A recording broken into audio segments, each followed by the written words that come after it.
애미야, 병원 결과는 어땠니? 어머니, 지훈 씨가 무정자증이래요. 큰일이네. 그런데 요즘 정자 기증 같은 것도 있다던데 그건 생각 없니? 정자기증이요? 아무리 그래도 괜찮아. 너네만 괜찮으면 그걸로 됐다. 그래, 내가 아는 병원이 하나 있어. 거기서 잘 도와줄 거야. 아버님, 이게 뭐예요? 결국 이렇게 알게 되는구나. 여러분 구독과 좋아요, 알람 설정 부탁드립니다. 안녕하세요. 헤이썰 라디오입니다. 오늘 사연의 주인공은 결혼 4년차까지 난임으로 고생하다가 힘들게 아이를 갖게 되었습니다. 아이를 낳고 행복하게 키우던 중에 시댁에서 충격적인 사실을 발견하게 되셨다고 해요. 그리고 그 이후에 벌어진 일들에 대해서도 보내주셨습니다. 그럼 사연 한번 들어보시죠. 안녕하세요. 저는 결혼한 지 4년이 된 30대 초반 주부입니다. 남편과 저는 결혼 후 바로 아이를 가지려고 노력했어요. 하지만 2년이 지나도 소식이 없더라고요. 여보, 우리 병원 한번 가볼까? 뭔가 문제가 있는 건 아닐까? 그래, 나도 그 생각했어. 둘 다 검사 받아보자. 결국 저희는 난임병원을 찾게 되었어요. 검사 결과를 기다리는 그 일주일이 얼마나 길던지. 그런데 결과는 충격적이었습니다. 검사 결과가 나왔습니다. 부인 쪽은 전혀 문제가 없고요. 다만 남편분이 무정자증으로 진단됩니다. 무정자증이요? 그럼 우리는 자연 임신은 어렵습니다. 하지만 기증된 정자를 이용하시면 가능하니 고민해보세요. 하늘이 무너지는 기분이었어요. 남편도 너무 충격받았고요. 미안해. 정말 미안해. 내가 문제였구나. 여보, 괜찮아. 우리 함께 극복해보자. 집에 돌아와서 깊은 대화를 나눴어요. 여보, 정자기증 어떻게 생각해? 솔직히 쉽지 않아. 하지만 우리가 아이를 가질 수 있는 유일한 방법이라면 나도 마찬가지야. 처음엔 거부감이 있었지만 우리가 함께 키우는 아이잖아. 혈연 관계가 전부는 아니라고 생각해. 그때 시어머니가 전화를 하셨어요. 애미야, 병원 결과는 어땠니? 어머니, 사실은 지훈 씨가 무정자증이래요. 그게 무슨 소리야? 지훈이가 왜 무정자증이야? 시어머니께 모든 상황을 설명드렸죠. 충격을 받으신 듯 하셨습니다. 며칠간 남편과 저는 논의 끝에 정자기증을 통해 아이를 가지기로 했지만 친정과 시댁을 설득하는 게 난관이라고 생각했어요. 며칠 뒤 다시 시어머니에게 전화가 왔어요. 그런데 시어머니 반응이 의외였어요. 지영아, 그런데 요즘 정자 기증 같은 것도 있다던데 그건 생각 없니? 정자기증이요? 아무리 그래도 생판 모르는 사람 정자인데 괜찮으세요? 괜찮아. 너네만 괜찮으면 그걸로 됐다. 우린 신경 쓰지 말어. 시아버지도 전화를 바꿔받으셨어요. 그래, 내가 아는 병원이 하나 있어. 거기서 잘 도와줄 거야. 시아버지 지인이 운영하는 병원이었어요. 원장님도 친절하셨고 모든 과정을 자세히 설명해 주셨어요. 정자기증은 익명의 기증자를 통해서 진행하게 됩니다. 기증자의 신체적 특징이나 학력, 직업 등 기본 정보만 알 수 있어요. 혹시 나중에 문제가 될 일은 없을까요? 전혀 걱정하지 마세요. 완전히 익명이고 법적으로도 철저히 보호받습니다. 절차를 밟아가는 동안 남편과 저는 많은 대화를 나눴어요. 정말 괜찮을까? 나중에 후회하지 않을까? 여보, 우리가 함께 키우는 아이야. 10개월 동안 내 뱃속에서 자라고 우리 손으로 키우는 거잖아. 그래, 맞아. 사랑으로 키우면 되는 거지. 드디어 시술날이 왔어요. 떨리고 두려웠지만 남편이 손을 꽉 잡아줬어요. 잘 될 거야. 우리 꼭 건강한 아기 만날 수 있을 거야. 저희는 시술을 받았고 그로부터 4주 뒤 드디어 축하합니다. 임신이에요. 눈물이 왈칵 쏟아졌어요. 남편도 울고 저도 울고. 여보, 해냈어. 우리 정말 부모가 되는 거야. 정말 고생 많았어. 앞으로 잘 살아가 보자. 임신 기간 내내 시댁에서도 너무 잘해주셨어요. 특히 시아버지가 유독 신경을 많이 써주셨죠. 지영아, 아기 가졌을 때 몸조리 잘해야 해. 뭐 필요한 거 있으면 언제든 말해. 감사해요, 아버님. 아이가 태어났을 때 그 감동은 말로 표현할 수가 없어요. 우리 아기다. 정말 우리 아기야. 남편도 아이를 보자마자 눈물을 흘렸어요. 내 아들이야. 우리 아들. 시댁 식구들도 모두 와서 축하해 주셨어요. 그런데 시아버지가 유독 아이에게 애착을 보이시더라고요. 이 녀석 봐라. 얼마나 예쁜지. 우리 손자 맞네. 처음엔 할아버지의 자연스러운 사랑이라고 생각했어요. 하지만 시간이 지날수록 뭔가 이상했어요. 하루가 멀다 하고 선물을 사오시고 영상통화를 요청하시고 다른 손자들보다 훨씬 더 각별히 챙기시는 거예요. 아버지가 우리 아이를 참 예뻐하시네. 그러게. 어렵게 생긴 아이라서 그런가 봐. 뭔가 석연치 않았지만 그냥 예뻐서 그러나 보다 하고 넘어갔어요. 그런데 얼마 전 시댁 이사를 도우러 갔다가 그 끔찍한 진실을 알게 되었습니다. 시아버지 방 서랍을 정리하다가 우연히 유전자 검사 결과를 발견했어요. 검사일은 우리 아이가 태어난 직후였어요. 그리고 거기에는 충격적인 내용이 적혀 있었습니다. 생물학적 부자 관계 99.9% 일치함. 아이의 생물학적 아버지란 칸에는 시아버지 이름이 적혀 있었어요. 손이 떨려서 서류를 제대로 잡을 수도 없었어요. 이게 뭐지? 이게 무슨 소리지? 그때 시아버지가 방에 들어오셨어요. 뭘 보고 있는 거야? 아버님, 이게 뭐예요? 아, 그거. 결국 이렇게 알게 되는구나.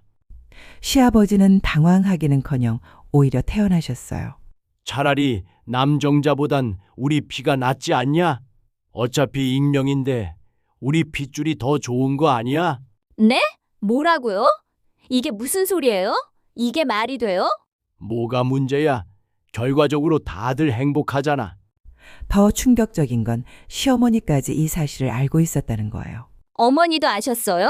미안하다, 지영아. 아버지가 그렇게 하자고 해서. 미안하다면 다예요? 무슨 짓을 하신지 알고 계세요? 설마 지훈 씨도 알고 있는 건가요? 아니야. 지훈이는 모른다. 지훈이한테는 이야기하지 마라. 온 세상이 무너지는 기분이었어요. 이 아이가 우리 시아버지의 아들이라고? 그날 밤 집에 돌아와서도 잠을 한숨도 잘 수 없었어요. 아이를 보는 것조차 힘들었어요. 이 모든 상황을 남편에게 어떻게 말해야 할지, 어떻게 해결할지 정말 혼란스러웠습니다. 그 후 며칠 동안 정말 지옥 같았어요. 아이를 볼 때마다 시아버지 얼굴이 겹쳐 보이고 밥도 제대로 못 먹고 잠도 못 자고. 여보, 요즘 왜 그래? 아픈 거야? 아니야, 괜찮아. 괜찮을 리가 없어. 얼굴이 완전히 상했잖아. 병원 가보자. 더 이상 혼자 감당할 수 없었어요. 결국 남편에게 모든 걸 털어놨어요. 여보, 앉아봐. 할 얘기가 있어. 왜? 뭔데 그렇게 심각해? 손이 떨려서 유전자 검사지를 건네주지도 못하겠더라고요. 여보, 이거 시댁에서 발견한 거야. 남편이 서류를 보는 순간 얼굴이 하얗게 질렸어요. 이게 뭐야? 아버님이 직접 다 말씀하셨어. 말도 안 돼. 이게 진짜야? 나도 믿고 싶지. 하지만 어머님도 알고 계셨어. 남편이 벽에 주먹을 내리쳤어요. 어떻게 이런 일이 있을 수 있어? 여보, 진정해. 진정하라고? 진정을 어떻게 해? 우리를 완전히 속인 거잖아. 남편은 그 자리에서 바로 시댁으로 향했어요. 저도 따라갔죠. 아버지, 나와보세요. 시아버지가 나오셨는데 전혀 미안해하는 기색이 없으셨어요.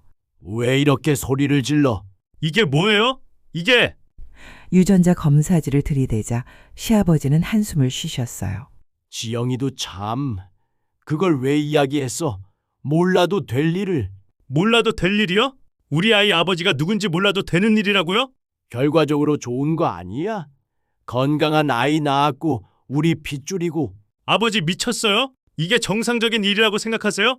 그럼 뭐 어쩌자는 거야? 이미 벌어진 일인데. 남편이 더 흥분했어요. 사기예요. 완전한 사기라고요. 우리 동의도 없이 어떻게? 동의? 너희가 아이 원한다고 해서 도와준 건데 무슨 동의야? 도와준다고요? 이게 도움이라고요? 시어머니도 나오셨어요.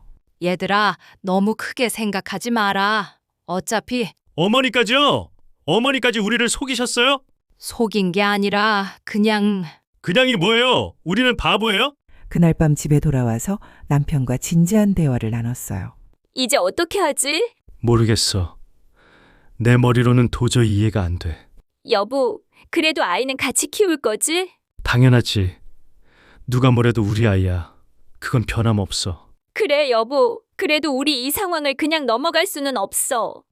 며칠 더 고민한 끝에 변호사 상담을 받아보기로 했어요. 말씀하신 상황은 명백한 의료진의 부정행위이고 환자 동의 없이 진행된 불법 의료행위입니다. 그럼 법적으로 문제를 제기할 수 있다는 말씀이시죠? 물론입니다. 하지만요? 하지만요? 양육권 문제, 향후 관계 설정 등 복잡한 문제들이 많이 따라올 것 같습니다. 집에 돌아와서 또 고민에 빠졌어요. 법적 대응을 할 것인지. 그런데 며칠 후 시아버지에게서 연락이 왔어요. 지영아, 만나서 얘기 좀 하자. 만나서 본 시아버지는 처음으로 조금 주눅 들어 보이셨어요. 내가 너무 성급했나 보다. 변호사한테 갔다며? 그럴 수도 있지. 충분히 화날 만하고. 지금 와서 사과한다고 해결될 문제가 아니에요. 알아. 그래서 내가 책임지겠어. 병원 쪽이랑도 얘기해서 합의금도 주고. 합의금 문제가 아니라고요. 그럼 뭘 어떻게 해줘야 할까? 진심 어린 사과요. 그리고 다시는 우리 가족에게 이런 식으로 개입하지 마세요. 얼마 뒤 병원 측에서도 연락이 왔어요. 원장이 직접 집으로 찾아왔어요. 정말 죄송합니다. 이런 일이 어떻게 가능한 거예요? 아버님이 워낙 강하게 요청하셔서 변명의 여지가 없습니다. 다른 환자들도 이런 식으로 속이신 거예요? 아닙니다. 이런 일은 처음이고 앞으로는 절대 없을 겁니다. 결국 병원 측에서는 정식 사과문과 함께 합의금을 제시했어요. 하지만 더 큰 문제는 이 일이 언론에 알려지면서 큰 스캔들이 될 수 있다는 거였어요. 언론에 알려지면 아이에게도 상처가 될 수 있어요. 전에 만났던 변호사의 말이 떠올랐어요. 아이를 위해서라도 조용히 정리하는 게 좋겠다고 판단했어요. 그리고 우리 가족은 시댁에게 절연을 선언했습니다. 시어머니가 울면서 말리셨어요. 아들아, 그러지 마라. 우리가 잘못했으니까 우리가 신경 안 쓰이게 잘할게. 어머니, 그러기엔 저희 부부와 준범이에게 너무 큰 상처를 줬어요. 미안해. 정말 미안해. 그래도 준범이는 보게 해줘. 말도 안 되는 소리 하지 마세요. 결국 저희는 다른 지역으로 이사를 결정했어요. 새로운 곳에서 정말 우리만의 가족을 만들어 보자고 했어요. 이제 정말 우리 셋만의 시작이네. 그래. 아무도 모르는 곳에서 평범하고 행복한 가족으로 살자. 이사 준비를 하면서 아이를 보는 제 마음도 많이 달라졌어요. 처음엔 시아버지가 겹쳐 보여서 힘들었는데 이제는 정말 제 아이로만 보여요. 엄마가 널 지켜줄게. 앞으로는 정말 행복하게만 살자. 새 집에서의 첫날 밤 남편과 진솔한 대화를 나눴어요. 정말 괜찮을까? 이 선택이? 모르겠어. 하지만 우리가 함께 내린 결정이잖아. 후회 없이 가보자. 그래. 우리 셋이서 행복하게 살아보자. 지금은 새로운 곳에서 평범한 일상을 보내고 있어요. 아이는 건강하게 잘 자라고 있고 저희 부부도 예전보다 더 끈끈해진 것 같아요. 이게 정답인지는 모르겠지만 지금은 평온해. 그래. 그게 가장 중요한 것 같아. 앞으로도 쉽지 않을 거예요. 아이가 자라면서 언젠가는 이 모든 진실을 알게 될 테니까요. 그때를 위해서 지금부터 준비하고 있어요. 사연 들어주셔서 감사합니다. 정말 어떤 말씀을 드려야 할지 모르겠네요. 사연을 들려주신 분의 마음이 얼마나 복잡하고 힘드셨을지 감히 다 헤아릴 수가 없을 것 같아요. 가족이라는 이름으로 저질러진 배신, 그 상처가 얼마나 깊었을까요? 하지만 그 모든 혼란과 분노 속에서도 아이를 향한 사랑만은 변하지 않으셨다는 게 정말 대단하시다는 생각이 들어요. 새로운 출발을 하신 사연자 가족분들이 앞으로는 정말 평온하고 행복한 시간들만 가득하시길 진심으로 바라겠습니다. 힘든 이야기 들려주셔서 고맙습니다. 지금 이 시간 듣고 계신 모든 분들도 가족의 진정한 의미에 대해 한 번 더 생각해보는 시간이 되셨기를 바랍니다. 여기까지 헤이썰 라디오였습니다. 다음 시간에 또 다른 이야기로 찾아뵙겠습니다. DJ 서연이었습니다.